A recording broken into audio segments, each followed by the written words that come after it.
Italy के 90 साल के कोरोना वायरस के पेशेंट जब ये ठीक हुए और अपने घर जा रहे थे तो हॉस्पिटल के स्टाफ ने उनसे आके कहा कि डिस्चार्ज के टाइम पे आपको सिर्फ 1 दिन का वेंटिलेटर जो आपने यूज़ किया है उसके पैसे चुकाने होंगे। ये आदमी ये सुनते ही रो पड़ा।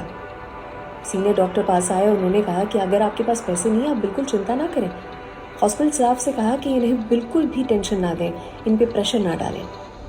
उस आदमी ने तुरंत ही कहा कि नहीं, मैं इसके पैसे दे सकता हूँ, मेरे पास इतने पैसे तो हैं। लेकिन जब मैंने जाना कि हॉस्पिटल में 1 दिन वेंटिलेटर यूज़ करने के 5,000 पाउंड होते हैं तो मैं सोचने लग गया कि 90 साल जीवन के जिया हूँ, उस ऊपर वाले ने फ्री के वेंटिलेटर पर रखा था, जाने उसे कितना चुकाना बाकी है। 90 साल जिया उस फ्री वेंटिलेटर पर, आज दिन तक उसे कभी थैंक यू नहीं कहा। डॉक्टर की आंखें भी भर आई। अर्थात ऊपर वाले ने जो पल दिए, जो जीवन दिया है, अगर आपके घर में एक भी इंसान दिया है जिसे आप हग कर सकते हैं,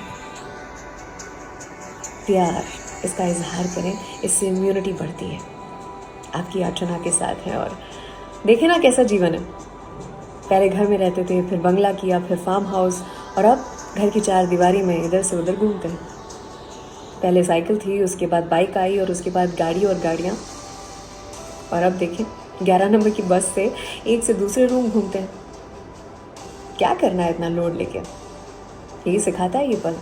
और इस पल ने जो सिखाया वो ये भी कि अपने तो अपने होते हैं, घर के 4 या 6 सदस्य।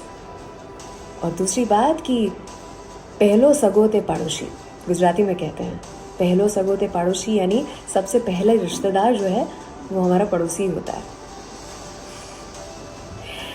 एक साइकोलॉजिस्ट ने बात कही कि अब बच्चे की तरह नींद आती है, इतनी मस्त नींद। मेरे बाल जो झड़ते थे वो बंद हो चुके हैं।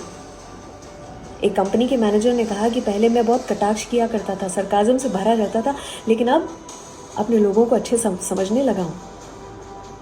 एक कॉरपोरेट के एचआर ने कहा कि सुबह उठते ही अपनी खिड़की पे कितने कबूतर बैठे हुए ये देखता हूँ, उन्हें गिनता हूँ रोज़ाना। एक जनरल मैनेजर जब फ़ोन उठाते तो कहते hello, general manager so and so speaking.